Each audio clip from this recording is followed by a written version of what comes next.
Bismillahirrahmanirrahim. Assalamualaikum warahmatullahi wabarakatuh. Innal hamdalillah nahmaduhu wa nusalli wa nusallimu ala rasulillahil karim. Ashhadu an la ilaha illallah wa ashhadu anna Muhammadan abduhu wa rasuluh. Allahumma salli ala sayyidina Muhammad wa ala ali sayyidina Muhammad.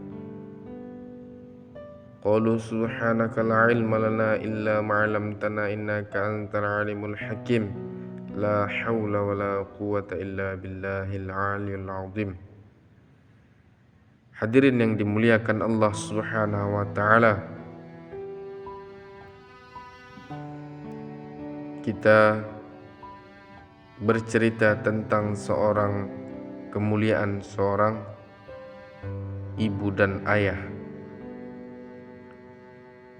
Ali radhiyallahu anhu mengatakan, hadirin yang mulia, bahwa jika ada perkataan biadab yang lebih rendah derajatnya daripada ucapan itu, maka Allah pasti akan mengharamkan perkataan seperti itu. Hasan radhiyallahu anhu ketika ditanya oleh seseorang, apakah kadar dan definisi tidak patuh? Maka ia menjawab, tidak memberi kepada mereka sebagian dari hartamu sendiri, tidak bergaul dengan mereka dan memandang ke arah mereka dengan pandangan yang kasar. Hasan radhiyallahu anhu ditanya, apakah maksud dari qaulan karima? Beliau menjawab, panggillah mereka dengan sebutan bapak atau ibu dan jangan memanggil dengan nama mereka. Lalu hadirin yang dimuliakan Allah Subhanahu wa ta'ala berfirman, Bismillahirrahmanirrahim.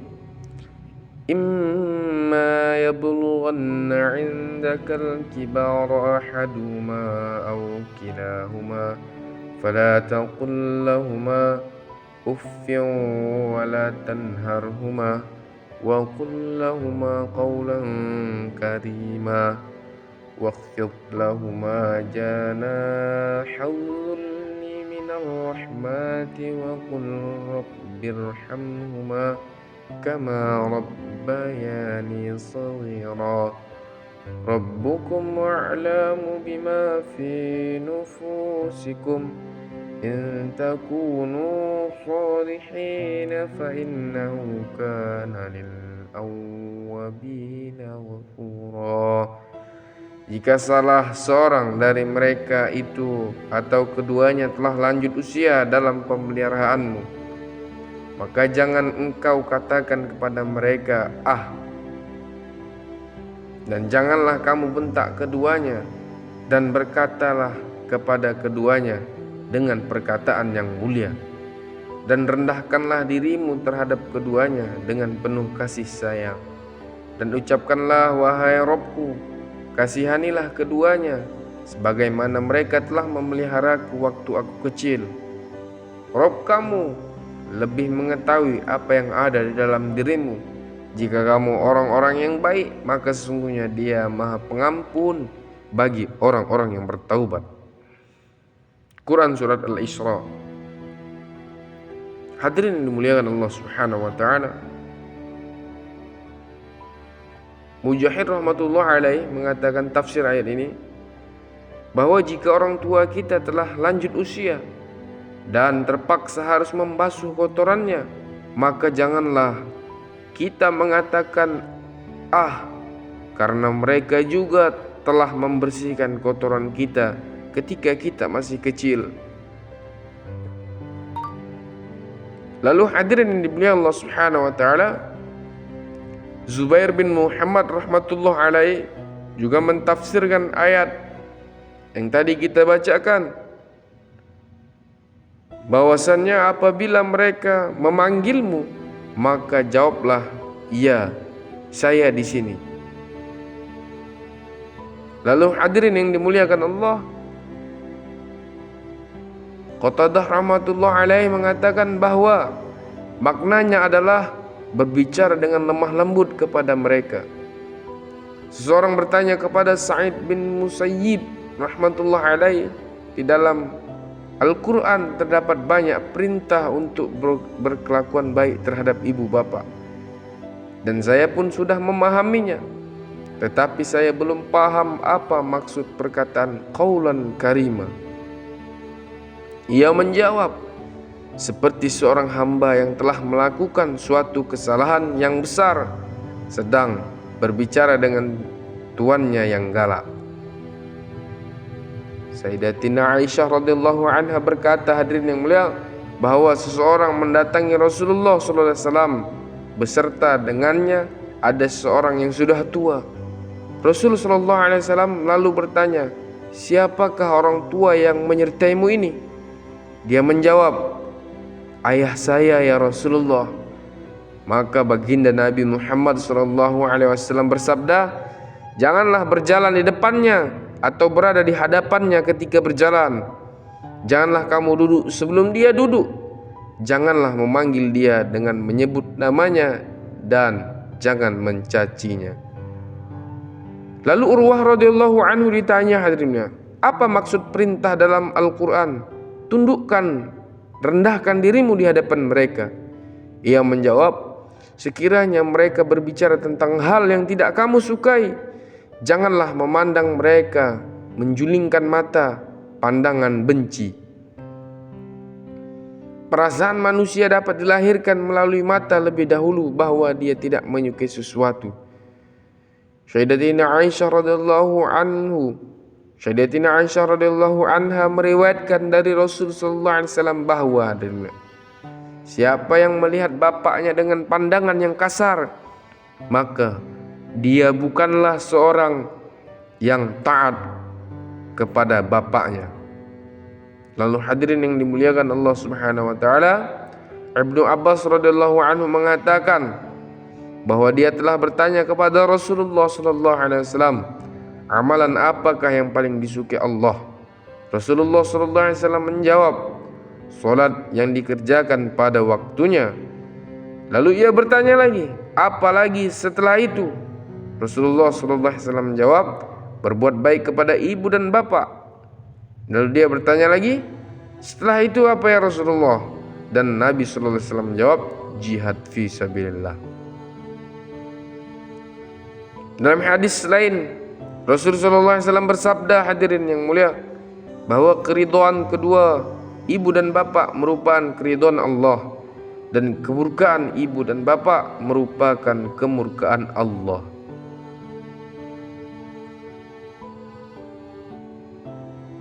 Hadirin yang dimuliakan Allah Subhanahu wa taala, di dalam kitab Mazahirul Haq bahwa dikatakan memandang kepada ibu bapak dengan perasaan kasih sayang dan merendahkan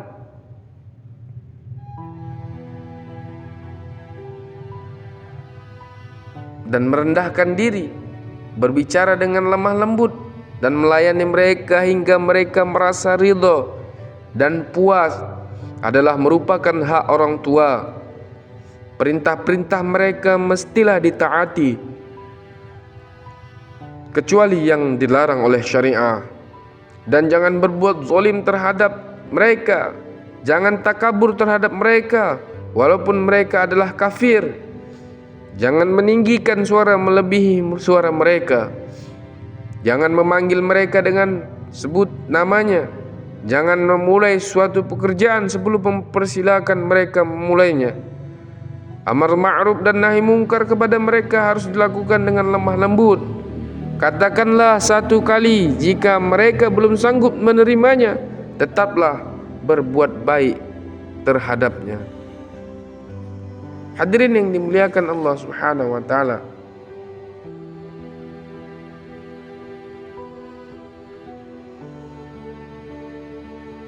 Ibrahim alaihissalam, hadirin yang mulia, Allah menerangkan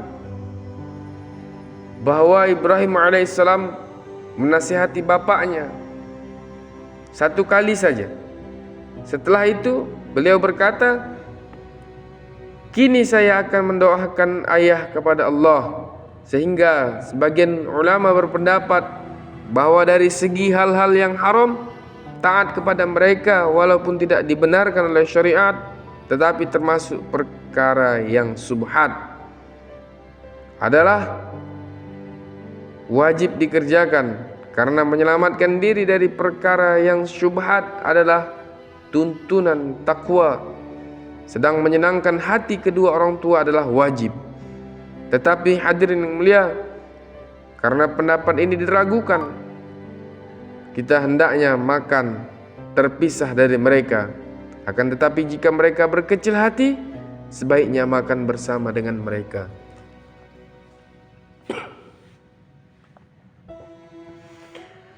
Ibnu Abbas radhiyallahu anhu pernah mengatakan, hadirin yang mulia, bahwa tidak ada seorang Islam pun yang kedua orang tuanya masih hidup dan dia tetap berbuat baik kepada mereka, melainkan dua pintu jannah akan terbuka untuknya, dan sekiranya dia membuat orang tuanya marah, maka Allah Subhanahu wa taala pun tidak suka dan tidak ridho kepadanya. Salah seorang bertanya, jika sekiranya mereka menzalimi? Maka Ibnu Abbas radhiyallahu anhu menjawab, walaupun mereka menzalimi. Lalu Talhah radhiyallahu anhu, hadirin yang mulia, pernah mengatakan bahwa ada seseorang yang mendatangi Rasulullah SAW lalu meminta izin untuk ikut berjihad. Rasulullah SAW bertanya, apakah ibumu masih hidup? Dia menjawab, iya, dia masih hidup ya Rasulullah. Maka Rasulullah SAW bersabda, layanilah ibumu dengan baik, karena jannahmu berada di bawah telapak kakinya. Rasulullah SAW bersabda demikian sebanyak 3 kali. Anas radhiyallahu anhu mengatakan, seseorang telah menemui Rasulullah SAW lalu berkata, wahai Rasulullah, saya sangat mencintai jihad, tetapi saya tidak memiliki kemampuan untuk itu. Rasulullah SAW bertanya, adakah salah seorang dari kedua orang tuamu yang masih hidup? Dia menjawab, ibu saya masih hidup ya Rasulullah. Maka tunaikanlah hak-haknya. Rasulullah SAW menjawab, takutilah Allah mengenai dia, maksudnya tunaikan haknya. Jika engkau berbuat demikian, maka engkau seolah-olah mengerjakan haji dan umrah dan jihad. Lalu hadirin yang muliakan Allah Subhanahu wa taala, seorang tabi'in Muhammad bin Al-Munkadir rahmatullah alaih, dia pernah berkata, adik saya Umar telah menghabiskan malamnya dengan sholat, sedangkan saya menghabiskan malam saya dengan memijit kaki ibu saya. Tidak sedikit pun saya berkeinginan agar pahala malam saya ditukar dengan pahala malamnya. Lalu Aisyah radhiyallahu anha berkata, hadirin, bahwa dia bertanya kepada Rasulullah SAW, siapakah yang mempunyai hak lebih besar kepada perempuan? Rasulullah SAW menjawab, suaminya. Dia bertanya lagi, siapakah yang paling berhak atas seorang laki-laki? Maka Rasulullah SAW menjawab, ibunya. Hadirin yang dimuliakan Allah Subhanahu wa taala, dan Nabi SAW pernah mengatakan, hendaklah kamu hidup suci dan amanah terhadap istri-istrimu, maka kamu akan mendapatkan istri-istrimu juga suci dan dapat dipercaya. Berlaku baiklah terhadap ibu bapakmu, maka anak-anakmu akan berkelakuan baik terhadapmu.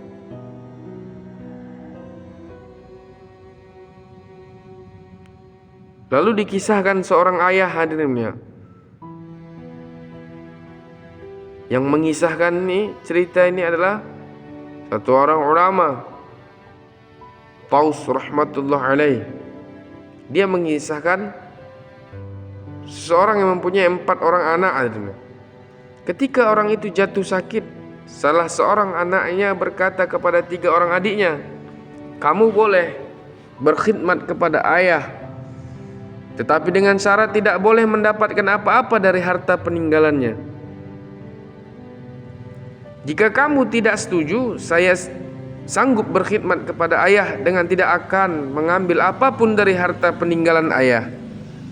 Maka ketiga adiknya menyetujui usul yang kedua.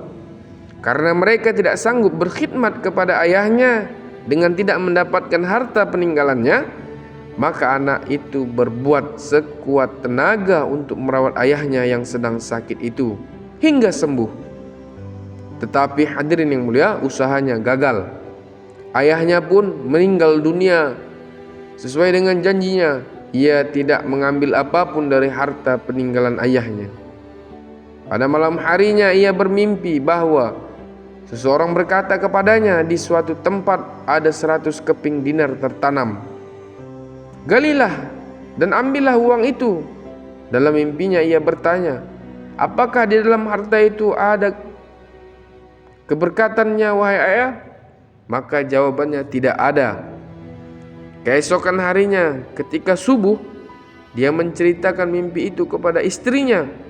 Maka istrinya mendesak untuk mengambil uang itu. Akan tetapi dia tidak setuju. Pada malam hari kedua, hadirin mulia, ia bermimpi yang memberitahu bahwa di suatu tempat tertanam uang 10 dinar. Dalam mimpinya ia bertanya juga, apakah ada keberkahan di dalam uang itu? Dan jawabannya tidak ada keberkahannya di dalam uang itu. Pada subuhnya ia pun menceritakan mimpinya itu kepada istrinya, dan istrinya mendesak untuk mengambil uang itu, hadirin. Tetapi dia tidak mau mengambilnya. Pada malam ketiga dia bermimpi seseorang berkata kepadanya, pergilah ke suatu tempat, engkau akan mendapatkan 1 dinar di situ. Dia pun bertanya tentang keberkahannya, dan dijawab bahwa ada keberkahan di dalamnya. Maka dia pun mengambil 1 dinar itu, kemudian pergi ke pasar untuk membeli 2 ekor ikan dengan uang itu. Di dalam setiap perut ikan itu terdapat mutiara yang belum pernah dilihat oleh orang sebelumnya. Raja pada zaman itu, hadirin yang mulia, memintanya dan membeli mutiara itu dengan harga 9 ekor keledai yang dimuatkan emas di belakangnya. Alhamdulillah, hadirin yang mulia Allah Subhanahu wa taala. Semoga Allah berikan kita paham. Assalamualaikum warahmatullahi wabarakatuh. Subhanallah bihamdihi, subhanakallahumma wa bihamdika, asyhadu an la ilaha illa anta, astaghfiruka wa atubu ilaik.